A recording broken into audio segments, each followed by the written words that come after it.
está recomendado para mayores de edad. Los comentarios son responsabilidad de los anfitriones e indicados.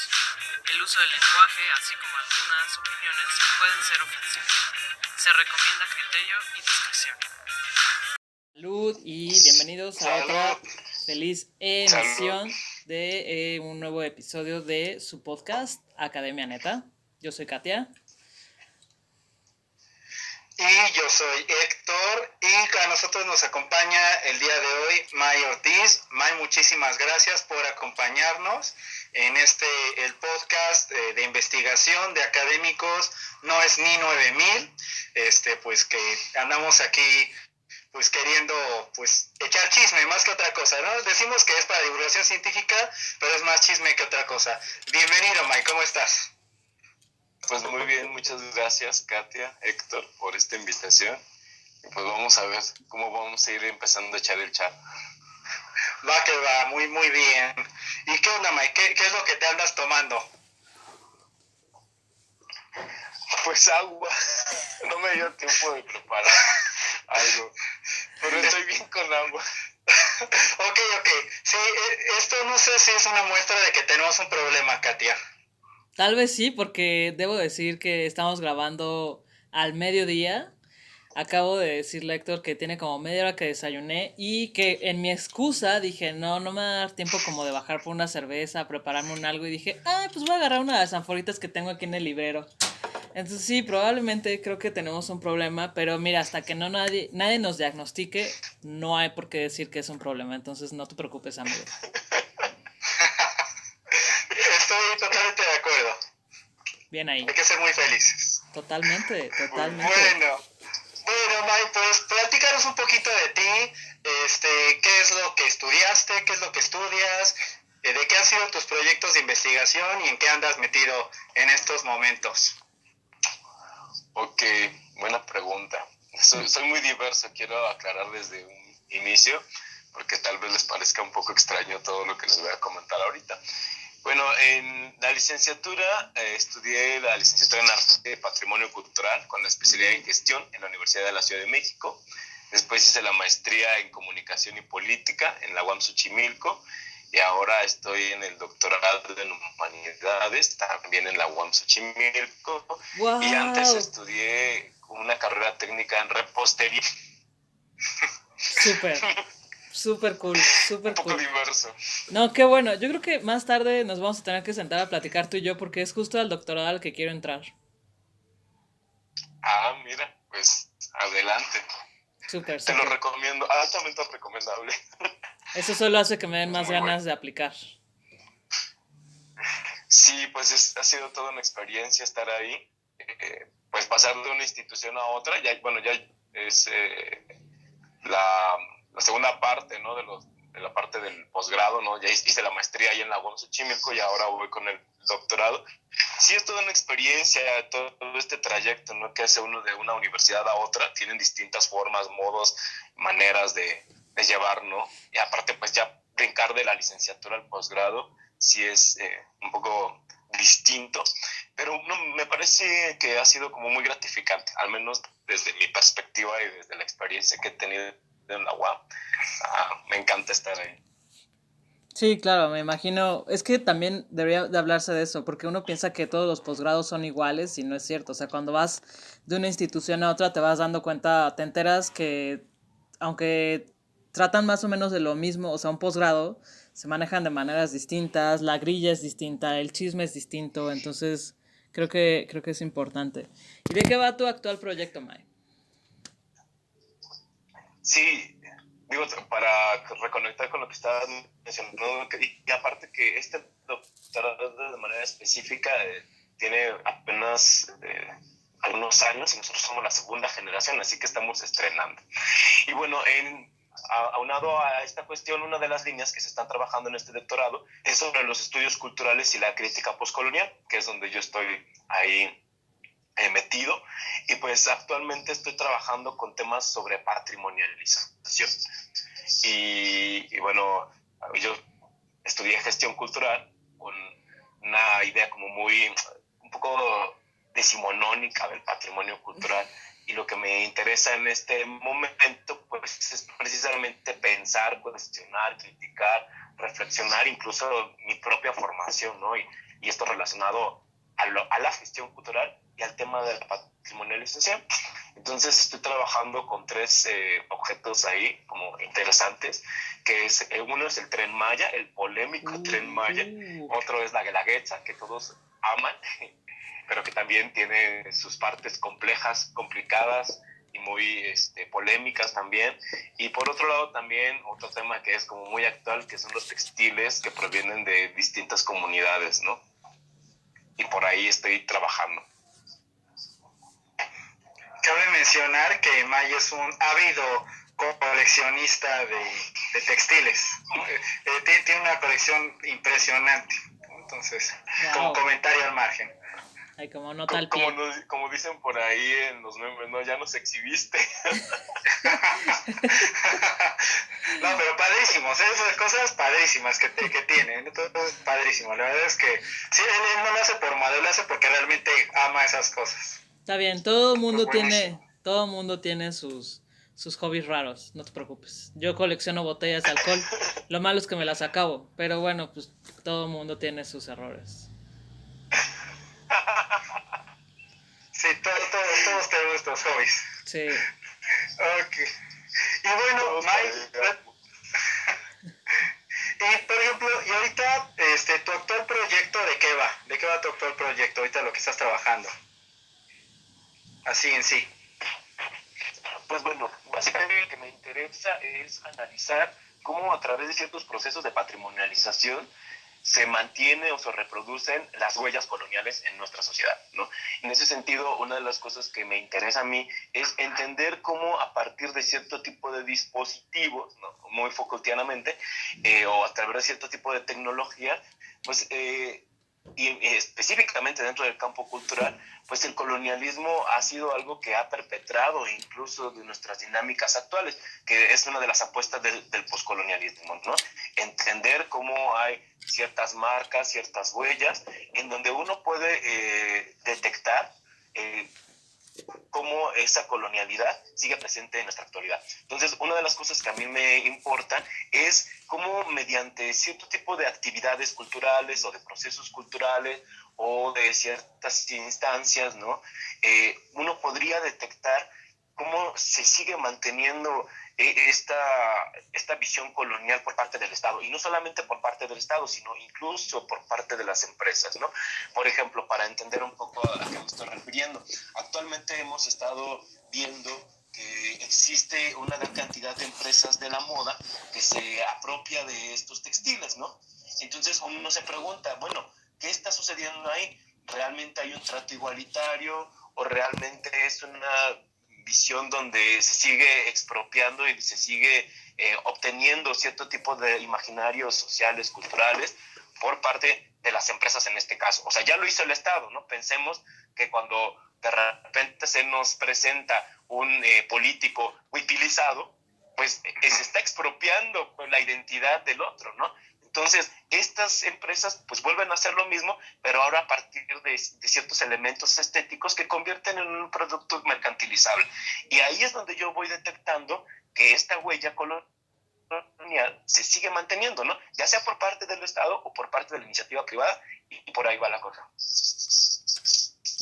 Suena muy interesante, sobre todo la discusión como del plagio de estos diseñadores a los grabados indígenas. Creo que estuvo como muy en boga hace unos meses, no sé si todavía este año, pero lo que me llama la atención es que es como cíclica, o sea, tiene como sus...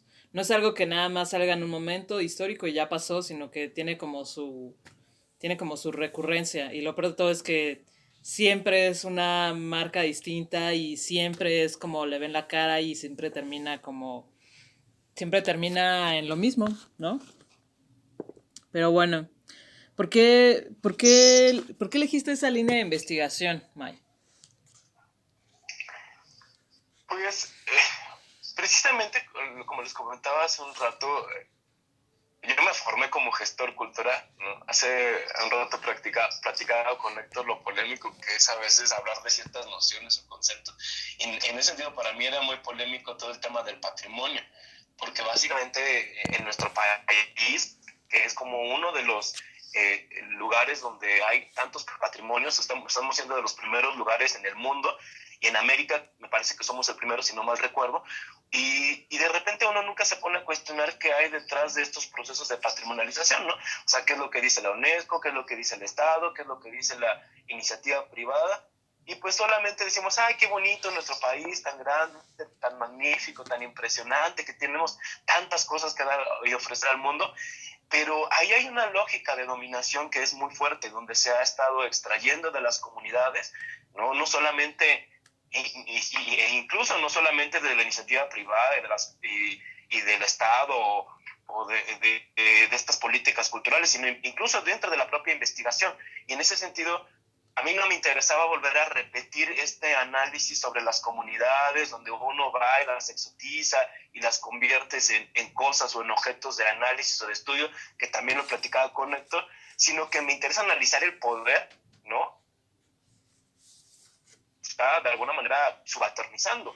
Entonces, no es analizar a la comunidad, sino analizar estos grandes procesos que están surgiendo acá como telarañas, y por parte incluso de instancias como la UNESCO, que siguen promoviendo y produciendo estas narrativas, ¿no? O estos procesos de patrimonialización de cosas que les pertenecen y que las comunidades nunca se les pregunta si quieren o no que sea patrimonio de una idea de nación, sino que simplemente el Estado se ha apropiado de estos objetos, de estas cosas, de estas lógicas, y bueno, también de la academia, hay que decirlo, ¿no? La propia academia, y ya sabemos, ¿no? El imperialismo que produjo la antropología y que al que colaboró, no estoy diciendo que sea ahora la antropología eso, pero que en un inicio la antropología se inició y la gestión de alguna manera estaba reproduciendo, ¿no? Los gestores culturales nos hemos casado también con una idea de proyectitis donde queremos salvar al mundo y a las comunidades y decirles qué es lo que tienen que hacer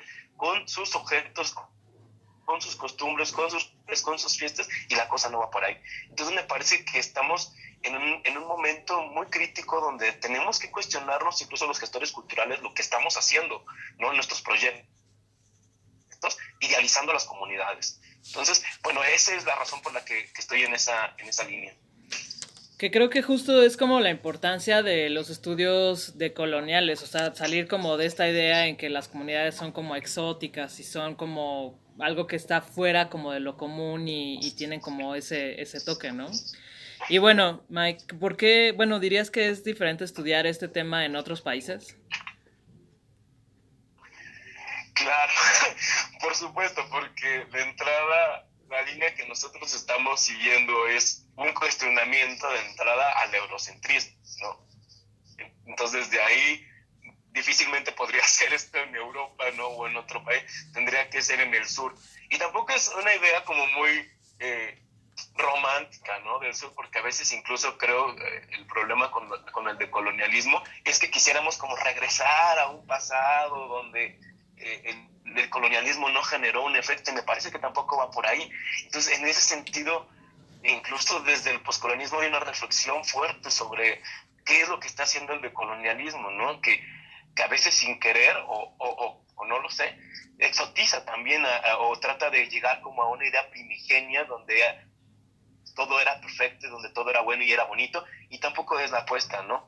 No queremos, bueno, al menos desde mi perspectiva no es mi intención, porque también hemos despojado a las comunidades de su propia posibilidad de hablar por ellas mismas, y no es esa la lógica, ¿no? Porque entonces seguimos colonizando desde lo académico, diciéndoles qué es lo que sí tienen que hacer o qué es lo que no tienen que hacer, o cómo deberían de hacerlo, cómo deberían de recuperar sus saberes ancestrales, y esa no es la lógica, o no es la apuesta a lo que yo estoy queriendo, ¿no?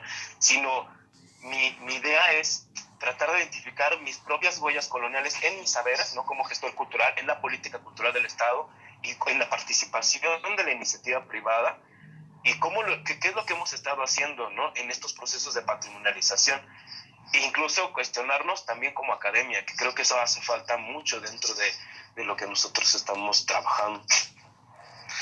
Y Y digo, ahora que mencionas esto, ¿por qué se te ocurrió estudiar esto? ¿Por qué crees que es importante pues, estudiar este tipo de cosas? Digo, pues sabemos nosotros que es importantísimo, pero pues ahora sí que la gente sepa por qué es importante esto. Mira, creo que una de las lógicas que hemos estado viendo en muchos países, países que han sido colonizados, ¿no? Tanto en África, en Asia, pero especialmente en América Latina, es el despojo. Y no solamente el despojo y el extractivismo por parte de, insisto, en estas instancias, sino también esta colaboración que nosotros hemos aceptado por la mexicanidad. Decimos, insisto, esta idea de que tenemos del gran patrimonio, de estos grandes objetos que poseemos, que no nos pertenecen, pero que los vendemos, incluso en estas lógicas del turismo, ¿no? Y entonces, de repente, vamos y todos queremos ir a Oaxaca y todos queremos conocer los pueblos y todos queremos hacer tal cosa y pertenecer y identificarnos, ¿no? En esta idea de la mexicanidad. Pero a veces nos damos cuenta que no somos parte de, ¿no? Y también creo que tenemos como una cosa pendiente ahí de cuestionarnos qué es esto del mestizaje en nuestro país y qué tanto daño ha hecho el mestizaje. Y básicamente pues la identidad de vasconcelista, ¿no? Se funda con esta idea del mestizaje. Y es una cosa que no hemos cuestionado. ¿Y por qué es tan importante? Pues porque eso reproduce formas de racialización, ¿no? O sea, donde empezamos a jerarquizar socialmente quiénes sí, quiénes no, quiénes pueden acceder a la educación. Incluso hay una investigadora que yo admiro y quiero muchísimo, pero me pareció brutal lo que dijo. Me pareció muy violento cuando decía que para que no se perdieran estos saberes ancestrales de la producción de artesanías, pues que no estudiaran, ¿no? ¿Y por qué le voy a decir yo a una comunidad que no estudie o que no acceda? Entonces es nuevamente esta idea de exotización, que es muy bonita, que es muy padre, que no se pierde el patrimonio, que no se pierde este saber, pero que a la vez sigue cosificando y sigue haciendo creer que estas comunidades están para eso, ¿no? Para hacer bonito nuestro mundo, y no va por ahí. Y creo que nosotros tenemos que cuestionarnos esta idea del por qué hemos pensado que estas comunidades, o qué es lo que ha pasado con el zapatismo, ¿no? Que nos van a salvar. ¿Nos van a salvar de qué o cómo? Decía una amiga con la que platicaba hace un tiempo, bueno, hace una semana, de hecho, o sea, como incluso dentro de ciertas escuelas, me sumo ahí, ¿no? Desde gestión cultural o de la ENA o de la gente que se está trabajando en estos temas, tiene que hacer como una especie de ritual, ¿no? A ciertas comunidades como las zapatistas o Cherán, donde de repente va a recibir esta iluminación salvacionista, ¿no? De las comunidades indígenas o esa idea primigenia del comunismo, del socialismo, de una sociedad mucho más igualitaria. Entonces hemos idealizado mucho también a las comunidades y las hemos de alguna manera como obligado que sean nuestra salvación, ¿no? No nos hemos puesto a repensarnos nosotros desde nuestros propios lugares de enunciación, que también es uno de los temas del poscolonialismo, pensarnos desde nuestros privilegios, ¿no? Pensarnos desde donde estamos hablando, porque es muy cómodo decirle qué es lo que tienen que hacer a las comunidades y no pensar en qué es lo que tenemos que hacer nosotros para que no se siga reproduciendo esto. Entonces creo que en ese sentido es muy importante porque a veces dentro de la academia reproducimos ciertas relaciones de poder que nunca nos cuestionamos desde nuestros lugares de privilegio. Entonces eso es lo que estoy intentando hacer. Yo creo que está muy chingón que partas como de esta idea de, además de hacer tu proyecto, hacer como una propia crítica a la academia, y no nada más a la academia actualmente, sino a la academia, cómo ha venido haciendo el trabajo antropológico pues, desde que la antropología inició, ¿no? Porque creo que ahorita con lo que estabas diciendo viene a mi mente como esta foto icónica de Malinowski vestido de blanco así bien mamador en medio de la comunidad. Es como... Y todavía creo que está como muy presente esa imagen. No digo que en todos, pero sí creo que es una imagen que todavía está muy presente en muchos antropólogos de yo voy a llegar a la comunidad y les voy a traer iluminación y así. Tampoco digo que es lo que ha hecho Malinowski, pero esa foto para mí, o sea, en mi interpretación da esa evocación, ¿no? Entonces creo que está muy chingón. Está muy, muy chingón. Y creo que es importante que también la gente... No, de nada. Creo que la gente también es importante que sepa eso, ¿no? Que hay como una corriente, yo diría, no sé, ¿qué opinen ustedes, mis estimados amigos? Que que es necesario y que esta corriente tiene como muy poco tiempo, que ha empezado a hacer como esta parte, no nada más en antropología de, ok, sí vamos a hacer también como nuestro proyecto de investigación, pero también hay que hacer crítica a nosotros como academia, que eso, para que se hiciera está cabrón, ¿no? Hay muchísimo dogmatismo en la academia, ¿no? Sí, justamente yo creo que sí es importante y sobre todo ahorita de lo que platicamos, hay como aparte con respecto a esta cuestión colonialista, evidentemente, bueno, la gente de pie no le llama colonialismo, ¿no? Pero pues sí, siempre existe esta cuestión, sobre todo yo la veo cada 12 de octubre, cómo surgen los dos bandos, el bando de no, es que llegaron a conquistarnos y nos destruyeron y nos despojaron y demás, y hay que volver a adorar a Quetzalcóatl y a Tlaloc, y la otra versión, ¿no? De no, es que nuestra herencia española y venimos aquí a traer educación y cultura y demás, shalala, ¿no? O sea, son como dos visiones bien opuestas, y pues que lo peor del caso es que en muchos casos hasta son como ahí complementarias, ¿no? Y que son bien terribles esas cosas, son bien terribles. Y aparte, Héctor, estamos como en un periodo bien interesante porque van a celebrar los 500 años, ¿no?, de la caída de Tenochtitlan, 1500, ahora que 2021, ¿no?, pensando en 1521. Entonces va a ser todo un tema el próximo año que nos va a generar mucho más polémicas de lo que tú estás comentando, y efectivamente está esta idea de la modernización, ¿no?, que vinieron a traer los españoles o los conquistadores, y también está esta crítica de decir, bueno, tienen que pedirnos perdón, pero ahí hay una cosa bien interesante de lo que tú estás diciendo. ¿En qué momento el Estado mexicano también le pide perdón por los colonialismos que están reiterando de manera interna? Entonces, ahora no es un colonialismo europeo, eurocentrado, sino que hay cierto tipo de colonialismos que son los que me interesan a mí detectar, que también se están reproduciendo al interior del Estado mexicano, ¿no? O sea, desde la lógica, por ejemplo, cuando tú vas al Museo de Antropología y te encuentras que la sala principal, el relato principal fundacional de este país son los mexicas y no son los tarahumaras, no son los mayas, no son los tzotziles, no son los celtales, no son los rarámuris. Entonces hay una lógica donde se ha borrado también las otras historias de esos otros pueblos, y en ese sentido también el Estado pues no se pone a cuestionar cómo ha instrumentalizado las culturas de esos otros pueblos o de esas otras comunidades. Entonces ahí es, creo que una de las situaciones que también no se ha colocado sobre la mesa, ¿no? Bueno, ya hay, evidentemente, hay cosas escritas respecto a estas reflexiones que estoy comentando, pero el Estado no lo ha hecho, ¿no? Nosotros mismos no lo hemos hecho. ¿Cómo nosotros reproducimos esa colonialidad? Porque, como tú dices, el 15 de septiembre de repente te sale toda la mexicanidad y te pones un huipil, ¿no? Y ya tú ya eres muy indígena. No sabes de dónde vino, no sabes ni qué onda con este objeto, no sabes si tiene un valor ritual. Tú lo que aquí agarrar es como reproducir este estereotipo de la mexicanidad.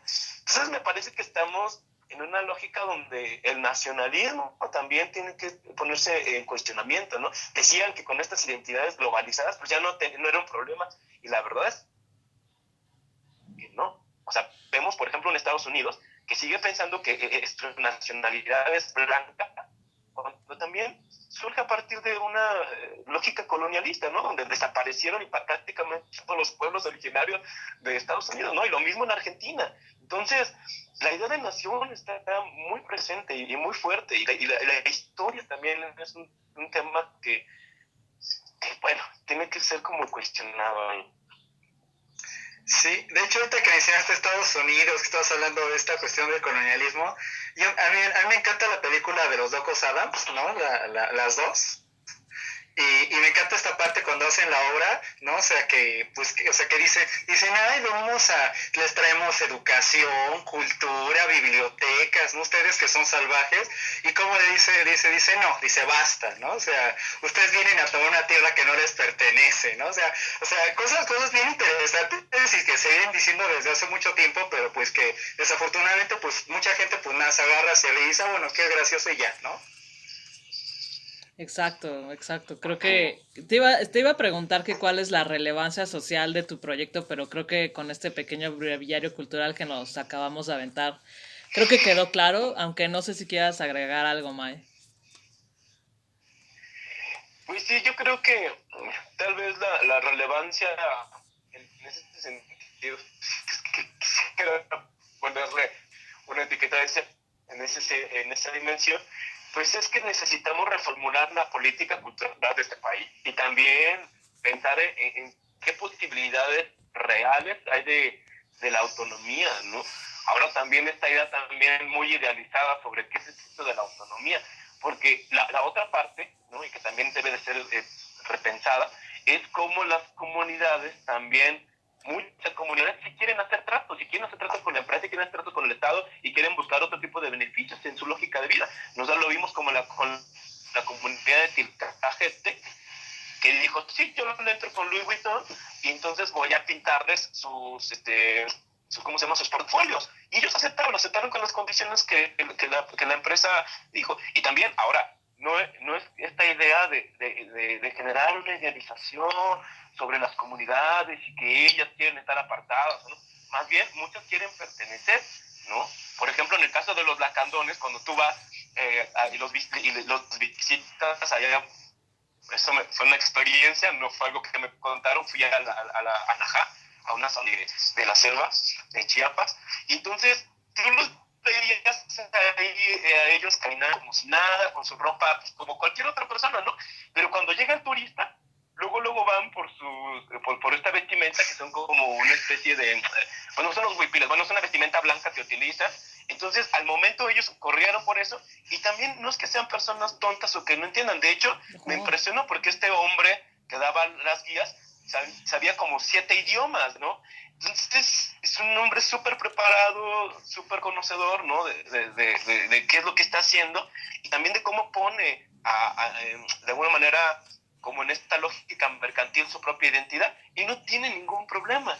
Entonces, basta de que idealicemos a esos otros, ¿no? Creo que tenemos un problema muy fuerte en reconocer al otro como un ser inteligente, que es también una forma de racialización, que no tenemos que estarlos tutelando, que no tenemos que estarlos diciendo cómo van a ser salvados o no, porque también esta como lógica de la obligatoriedad, ¿no? Incluso de aprender los idiomas, pues ¿por qué no puede aprender inglés? Y esto le va a permitir llegar a otros estratos y a otras lógicas. O sea, ahí también está la lógica de la autonomía, no solamente en el zapatismo o en estos procesos que han tenido comunidades como Cherán, sino también en estas que ellos han apostado de manera personal, incluso en la cuestión de religiosa, ¿no? Lo decía Héctor hace un rato. O sea, uno cuando va a estas comunidades lacandonas, te das cuenta, por ejemplo, que prácticamente la religión originaria, ¿no? Pues no existe. O sea, hay musulmanes, hay cristianos, hay una serie de protestantes, y si tú les dices, no, tienes que dejar o sea, no, ellos fue lo que eligieron creer, y están en su propio derecho, así como nosotros estamos en nuestro derecho de elegir la religión o la no religión que queramos elegir, ¿no? Entonces, pues ya basta de paternalismos. Yo creo que esa sería como la apuesta social, ¿no? De dejar de verlos como niños, ¿no? A estas comunidades. Totalmente. Y en este caso, por ejemplo, ¿cuáles dirías que son los obstáculos y las dificultades de trabajar temas como estos? Hay un montón. Pero bueno, me centraré, por ejemplo, en el ámbito académico. Ahorita estoy como, pues, tratando de repensar el tema del patrimonio, ¿no? Y hay gente que ama, adora y se ha casado con el concepto del patrimonio cultural y todo lo bonito y lo atractivo y todos los beneficios y el desarrollo y lo que va a generar este patrimonio. Pero la verdad es que es polémico, ¿no? Si pensamos, por ejemplo, cuando en el 2000, si ustedes recuerdan, cuando inició el programa de Pueblos Mágicos, todo el mundo quería pertenecer a Pueblos Mágicos, pero la realidad es que hay un montón de problemas. El exceso de los procesos de turistificación ha generado dinámicas pues negativas en ciertas comunidades, o sea, la falta de agua, el tipo de empleos que les dan a estas personas, pues por ejemplo ahora ustedes si van digo, pensando en lugares como en zonas arqueológicas como en Teotihuacán, también eso genera muchos problemas del desgaste de esas propias zonas, genera mucha basura en ciertos lugares, ¿no? o sea, bueno, o sea, son o la dependencia misma. Por ejemplo, en este momento, con todo lo de la pandemia, Oaxaca está teniendo un serio problema de entrada, ¿no? De económica, porque le habían apostado al turismo, y cuando no existe el turismo, pues ¿qué haces? O sea, ¿dónde está el desarrollo que propone el propio gobierno, ¿no? de esa entidad, cuando no existe esta entrada de dinero? Entonces, al apostar solamente al turismo, y por ejemplo en momentos como tan críticos como la pandemia, pues también te hace pensar, bueno, no solamente podemos apostar al turismo y creyendo que de ahí va a venir esta sustentabilidad, ¿no? Entonces, bueno, creo que hay mucho que pensar, muchísimo que pensar sobre todo este tema del patrimonio y de cómo lo colocamos dentro del mercado o no lo colocamos dentro del mercado, o qué es lo que se está disputando ahí, ¿no? No solamente es la identidad, tiene que ver incluso con formas de sobrevivencia. O sea, hay comunidades que les dicen, no, tú vas a ser un lugar turístico y vas a sobrevivir a partir de ahí, pero en la pandemia donde no hay visitantes, ¿qué van a hacer, no? O sea, ¿de qué sirvió todos estos proyectos de economía sustentable a partir del turismo cuando no hay gente que esté visitando esos lugares? O sea, ¿por qué no se les ha apostado por otro tipo de desarrollo? ¿Por qué no se les ha dicho que sí tienen que tener la posibilidad de estudiar un nivel universitario para que también desarrollen sus propias comunidades? O sea, es mucho más complejo, ¿no? Y en ese sentido creo que la apuesta debe de ser esa, ¿no? Cuestionar la forma en que se les ha implementado esta gubernamentalización estatal y esta inserción dentro del mercado. Yo creo que por ahí va la cosa. Bueno, eso es en el nivel de lo que está sucediendo. A nivel personal, pues uno siempre está como en esta tentación, le llamaría yo, de exotizar, ¿no? Y de pensar que vas a encontrar algo, una alternativa. Por ejemplo, yo también me estoy preguntando sobre si hay o si existe una alternativa real de procesos de gestión del patrimonio. O sea, yo no lo sé. O sea, ahora me cuestiono si realmente hay una posibilidad que no sea tan violenta, que no sea tan agresiva, tan explotadora, de poder gestionar el patrimonio cultural. No sé. O sea, estoy tratando de preguntarme y de saber si en algún punto voy a poder encontrar alguna forma. May, ¿y qué dirías que se necesita para dedicarse a estudiar esto que tú estudias? Paciencia.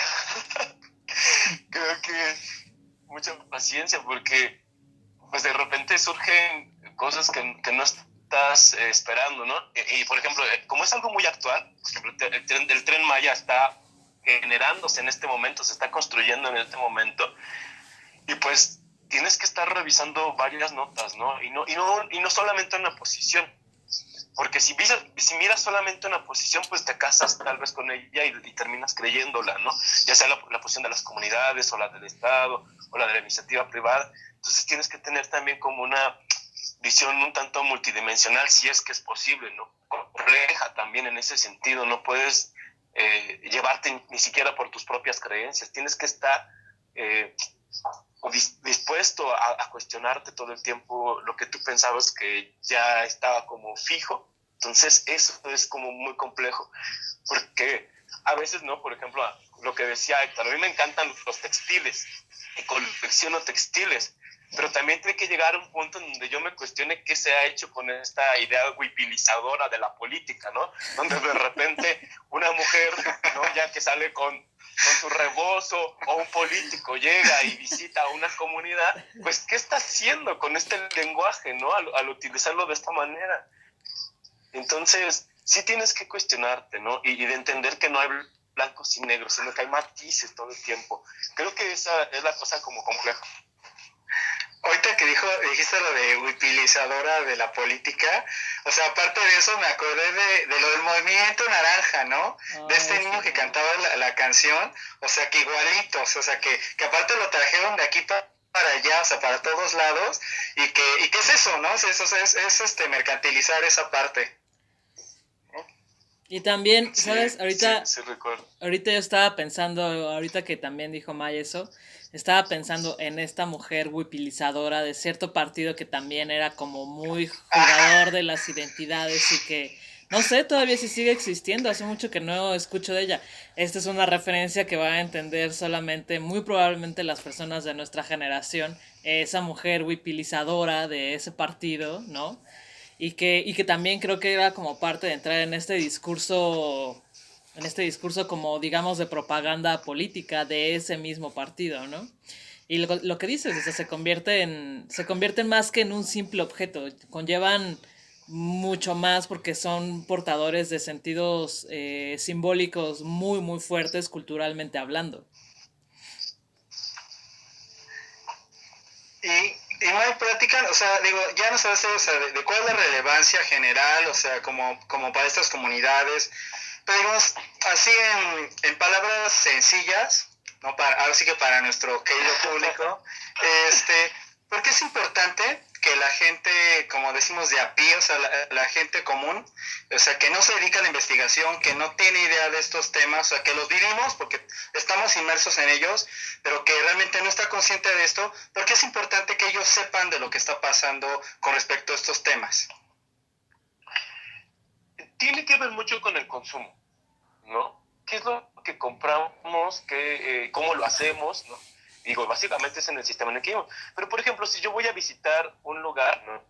Entender por qué a lo mejor muchas personas, cuando yo estoy comprando algo de turista, ¿no? Porque entonces voy a Chiapas y yo quiero comprar, no sé, un huipil. ¿Por qué sé que vale o por qué sé que no vale algo? ¿No? Eso tiene mucho que ver también. ¿Por qué visito tal lugar o no visito tal lugar?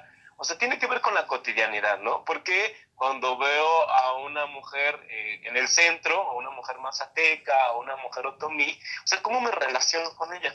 Y tiene que ver con eso, en la forma en que nos relacionamos y cómo pensamos que somos más o menos que el otro. Y aquí la idea es pensar mucho más atrás. O sea, ¿de dónde vienen esas ideas? ¿Por qué me enojo, no? Por ejemplo, en Estados Unidos, que un latinoamericano hable español.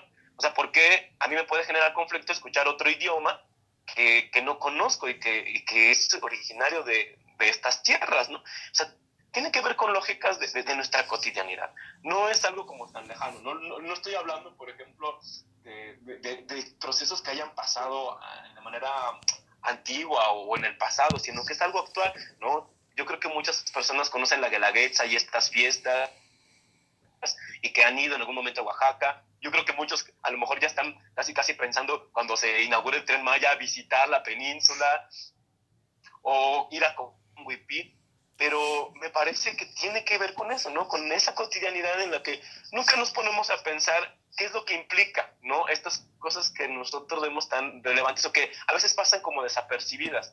Entonces, tiene que ver con cuando vamos, por ejemplo, ahorita que van a ser ya vacaciones, no sé si haya personas que se atrevan a salir, pero seguramente las hay, y eso ya lo sabemos. Bueno, ¿qué va a pasar? ¿No? ¿A dónde vamos a ir y por qué vamos a tal lugar? Si lo miramos con una mirada exótica, por ejemplo, ¿no? Y si estamos yendo como para tratar de seguir recibiendo esta idea de la mexicanidad y lo grande que es este país, o si realmente estamos valorando al otro por lo que es, ¿no? Y no pensando que hay como una relación natural, ¿no? Con ciertos objetos, cosas y eso, ¿no? Creo que esa es mi apuesta, ¿no? En el sentido de que la gente también pueda entender que cuando nosotros estamos relacionándonos con el otro, sea indígena, sea negro, venga de otro país, o sea, hay ciertas relaciones que no son transparentes, ¿no? Hay cosas que no están dichas y que tenemos que pensar, o sea, últimamente no sé si a ustedes les ha pasado que han visto mucha más población de personas negras, ¿no? Que llegan de Haití, que han llegado a otros países y de repente este país está cambiando, está llegando un montón de población de África, de Haití, del Caribe, del centro. Y ustedes seguramente recordarán cuando entró toda esta caravana migrante, pues había gente que los odiaba y ni siquiera sabía quiénes eran, ¿no? Y no sabía por qué habían llegado, ¿no? Y así a veces nos pasa también con muchas personas que vienen de otros pueblos, ¿no? Incluso dentro del país, y les llamábamos, ay, ya llegó el guarachudo de tu pueblo, y les obligamos también a que se vistan de otra forma porque nos burlamos, porque no entendemos. Entonces, atrás de todo esto que comento, ¿no? Tiene que ver un problema de racialización, ¿no? De cómo nos relacionamos con el otro, ¿no? Y pensando que nosotros somos más o menos que el otro, ¿no? O incluso también cuando vienen los turistas europeos, estadounidenses y que nosotros les damos como cierta prioridad, ¿no? Porque son blancos. Y todo esto está ahí, ¿no? O sea, creo que a lo mejor es como algo que dice, ay, el patrimonio, pero atrás del patrimonio hay un montón de cosas, ¿no? Y ahora, ay, nuestro patrimonio gastronómico, nuestro patrimonio arquitectónico, y todo lo que sea patrimonializable, ay, todo lo queremos conocer, e ir a ver, y qué es eso, y me saco la foto, y de alguna manera lo banalizamos, porque no entendemos cuál es ese sentido que está detrás de todo eso, ¿no?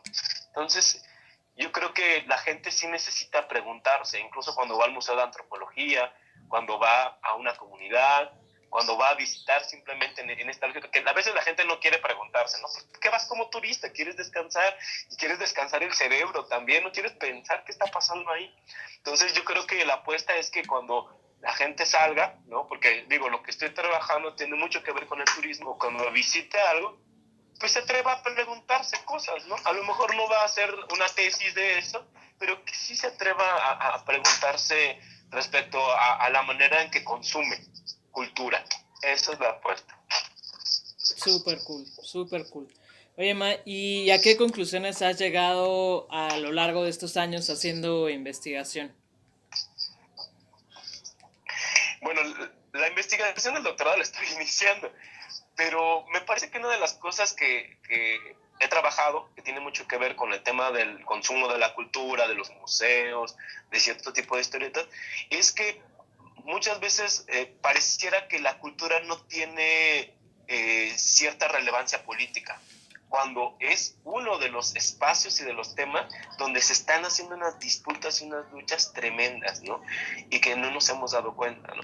Por ejemplo, cuando nosotros vamos a un concierto, cuando consumimos teatro, cuando leemos, cuando, no sé, vamos a cierto programa musical, o sea, no nos estamos dando cuenta que estamos siendo formados, que estamos interiorizando, que estamos subjetivizando ciertas cuestiones, ciertas relaciones y las naturalizamos, ¿no? Entonces, como yo vivo ya bajo un cierto modelo de una ciudad occidental, bueno, occidental, porque tampoco es que nos veamos como una ciudad occidental, no europea, pero sí vivimos en una lógica ciudadana, ¿no? En cierto espacio. Y de repente pensamos que esto es lo normal o lo natural, ¿no? Y cuando nos atrevemos a no naturalizar esto que estamos viviendo cotidianamente, pues surgen otras preguntas, ¿no? Entonces, bueno, creo que iría por ahí. No lo sé. Hay muchas preguntas que me hago yo, pero no tengo ahorita como conclusiones, más bien muchas dudas, ¿no? Y creo que cuando estamos dedicándonos a la investigación, eso es una de las cosas que no debemos de tener, porque si llegamos con llegamos con conclusiones a nuestro problema de investigación, pues vamos a dar por hecho muchas cosas, y no se trata de eso, se trata de realmente profundizar y ver qué es lo que está sucediendo ahí, ¿no? Y no llegar con determinismos, porque eso también es un problema, ¿no? Y lo comentábamos hace rato con muchas disciplinas que lo que han hecho es reproducir, como por ejemplo, perdónenme los antropólogos, pero es como lo que tengo más cerca, pero hemos reproducido tanto tiempo el indigenismo y no nos hemos divorciado de él, ¿no? Y seguimos folclorizando. Entonces, cuando llegas con esta idea como de la comunidad, que es como debe de ser intacta, y no tocado de la modernidad, y no conoce los celulares, y de repente te encuentras con una mujer mazateca, te está vendiendo dulces, pero que de repente saca su celular, y tú dices, ah, caray, ¿no? ¿Y por qué? Porque acá como que te revienta el cerebro porque no sabes qué está pasando. Y también pareciera que los hemos obligado, ¿no?, a que vivan de esa manera. Insisto, o sea, esas relaciones de poder que hemos naturalizado, donde yo sí puedo tener un iPad y la otra persona no puede tener un iPad porque es indígena, o sea, no es así. Entonces, creo que sí necesitamos que cuestionarnos un montón. Entonces, no me gusta llegar como a conclusiones, y menos hasta en este momento donde estoy tratando como de generar un planteamiento, no una discusión. Tal vez lo tengo en otros lugares, donde sí, efectivamente creo que la cultura es un espacio, un lugar donde se juega el poder, donde se está instrumentalizando muchos objetos y cosas para seguir ejerciendo estas relaciones de dominación. y que hay que pensarla, hay que cuestionarla de una manera mucho más profunda. Hace rato platicaba con Héctor que hay objetos legítimos y objetos ilegítimos, ¿no? Que a veces cuando estamos en la academia nos atrevemos a realizar. Y para alguien, a lo mejor, lo platicábamos con el objeto que había hecho Héctor sobre el Game of Thrones, y dicen, bueno, ¿cuál es la relevancia de Game of Thrones? Pues es mucha. O sea, todos esos contenidos que están surgiendo y que se están moviendo, ¿no?, en nuestra cotidianidad, tienen muchísimo peso, a lo mejor mucho más de que a estudiar a los indígenas mesoamericanos. O sea, no estoy diciendo que no tenga, pero esa relevancia actual que tienen estos temas, pues incluso podríamos entender por qué nos relacionamos de esta manera, por qué idealizamos o por qué nos casamos con cierto tipo de modelos o estereotipos.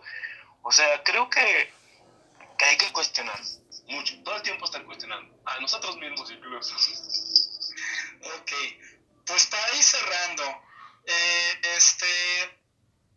¿cuándo y por qué decidiste esto? O sea, dedicarte a esto. ¿Por qué lo decidiste y cuándo fue que sucedió esto? Qué pregunta tan rara, pero interesante. Está yendo a crear un meme que dice, muy extraño, pero muy interesante. Pero sí, porque realmente eso también es como loco. Yo no estudié la licenciatura saliendo de la prepa. Yo tardé muchos años en estudiar una licenciatura. Empecé como a los 25 años, o sea, ya habían pasado algunos añitos para que yo retomara los estudios. Entonces no fue algo natural, como para muchas personas dentro de la academia es que sigo la maestría, la prepa, la licenciatura, la maestría, el posgrado y se van como de filo, ¿no? En mi caso no fue así. Yo tuve que tener como momentos de espera.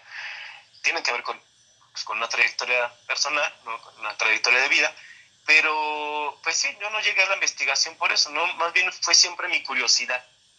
Entonces, no llegué a la investigación por eso y lo decidí en este proceso, ¿no? Cuando empiezo la licenciatura y empiezo como a tener como muchas dudas y preguntas. Yo viví en muchos estados, eso también es importante mencionarlo, y al vivir en muchos estados y en muchas localidades y municipios, pues me encontré con esa gran diversidad, pero que yo no la entendía, ¿no? Que no podía como teorizarla porque no tenía las herramientas. Y de repente cuando llegó la licenciatura, me empiezan a surgir como muchas dudas de todos esos lugares a donde yo estaba, ¿no? Que sí estaba en México, digo, y por los temas que trabajo, que sí estaba en México, pero pues que a veces yo le decía a un compañero de Jalisco, oye, ¿me pasas la goma? Se me quedaba viendo y así como, ¿qué es eso? No me entendía. Y ahí fue con donde también vinculo los temas, por ejemplo, el tema de la nación, ¿no? Porque las naciones pareciera que es como algo homogéneo, donde no hay diferencias, y no es cierto, ¿no? Entonces, bueno, por ahí yo me empiezo a preguntar muchas cosas de esos lugares, en todos esos lugares en los que viví, algunos con más influencia indígena, otros no, porque estuve tanto en el norte como en el sur, pero no sabía cómo preguntarme ni qué preguntarme, simplemente sabía que a veces yo llegaba de la ciudad y que era como diferente y que a veces me odiaban, ¿no?, por ser chilango. Entonces yo decía, bueno, ¿qué pasa aquí? No entiendo, ¿no? Ya después, en la licenciatura, empiezo yo a preguntarme muchas cosas sobre la cultura, ¿no? E incluso cuestionándome el propio concepto de cultura. Eso ya hablo hasta el doctorado, pero creo que mi experiencia de vida me llevó ahí. No fue algo natural ni algo que, ay, claro, yo quiero ser investigador. La verdad es que tampoco lo pensé. Simplemente fue como un proceso de vida que me llevó, pues sí, o sea, las experiencias que estuve teniendo, ¿no?, en mis vivencias, en todos los trayectos que tuve, ¿no?, a lo largo de los lugares en donde viví, pero también las preguntas que yo me iba haciendo cuando iba estudiando, ¿no?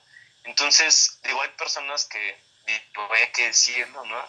Ahí están como las cosas ya medio polémicas de estudiar una maestría o un doctorado, porque mucha gente que lo hace, pues porque no tiene trabajo, y en mi caso no fue así, ¿no? Yo llevo también una vida doble. Llevo una vida doble en el sentido de que nunca he dejado los proyectos culturales, porque sí me encanta la gestión cultural, a lo mejor no tanto con comunidades indígenas, pero sí desde otras instancias, desde otros terrenos, pero nunca dejé la gestión cultural, ¿no? Y siempre que es posible, que el CONACYT nos da permiso, porque ya ven que hay como 8 horas en las que puedes laborar, pues trato de hacer proyectos, ¿no? Entonces no estoy casado solamente con la academia. A mí me gusta, soy muy pragmático en ese sentido. O sea, no me voy solamente con la teoría. Yo todo el tiempo tiempo estoy en esa tensión de llevar la teoría a lo pragmático, a lo que yo vivo a diario. Entonces también está como un afán de traducción, porque me choca, ¿no? Y me siento como, aunque a veces también caigo en esa lógica, pero que ciertos conocimientos que nosotros producimos dentro de la academia no sean accesibles. Entonces, la posibilidad de la gestión cultural me ha permitido tratar de buscar medios o formas o talleres o cursos o algo, ¿no? Estar creando algo en donde yo pueda llevar estos conocimientos, estas reflexiones a estas comunidades, ¿no? Tratando todo el tiempo de traducir qué es lo que están diciendo los académicos, qué es lo que están pensando, qué es lo que están cuestionando, qué es lo que están discutiendo y cómo a través de ciertas herramientas de la gestión me permite reflexionarlo o traducirlo. Entonces, en ese sentido, pues no soy solamente académico, ¿no? Ahí está mi vida doble. O sea, en la mañana estuve, no sé. Pero sí, creo que uno es muchas cosas, ¿no? También de la identidad del académico hay que, no, ya chorre, ¿no? Porque también pues hablamos a veces con muchas formas que dices, oye, ¿tú te dedicas a estudiar? Pues sí lo hago y también me gusta hacer otras cosas como cualquier persona. Entonces también como desmitificar esta idea como del gran sabelotodo, ¿no? Porque no lo sabemos todo, o sea, tenemos preguntas. Creo que eso es como una de como lo que identifica a un investigador, que tenga dudas, ¿no? Y que siempre se esté cuestionando. Creo que por ahí. Totalmente, no podría estar más de acuerdo con todo lo que acabas de decir, porque parte de lo que acabas de decir es como la esencia misma del proyecto de este podcast, entonces casi no quiero agregar nada para no perder esa idea, entonces no sé, ya creo que podemos empezar a cerrar. Héctor, no sé si quieres agregar algo o tú también, May. Pues yo nada más agradecerle mucho a May por esto, o sea, justo esto último que dijo, como que cierra muy bien justo lo que es este proyecto y que va a dar pie a la segunda parte de esta pequeña plática, ¿no? Porque vamos a ver justamente pues cómo somos seres humanos y reímos y lloramos y sufrimos y compramos, como dice Debbie de los Locos Adams, ¿no? Entonces, básicamente, pero muchas gracias, Mike, por estar con nosotros. No, al contrario, muchísimas gracias y qué interesante proyecto, programa. Creo que parte de eso que deberíamos de estar haciendo es desmitificándonos, ¿no? Y creo que la apuesta que ustedes están haciendo está súper buena, ¿no? Porque de repente nos ven como si no fuéramos de este mundo y que lo sabemos todo y que tenemos todas las respuestas. No, la verdad es que tenemos las mismas dudas existenciales que cualquier otra persona. Entonces, muchísimas gracias por esta invitación y pues ya nos veremos en la segunda parte. Súper cool, pues sí, entonces vamos a cerrar, amigos, nosotros vamos a seguir platicando, ustedes tendrán que esperar hasta el viernes para ver esta segunda parte de esta plática que está muy chingona. Entonces, muchas gracias, vamos a cerrar, nos vamos a despedir. Muchas gracias por haber estado con nosotros, salud, cuídense mucho, no me la copeen, bye bye.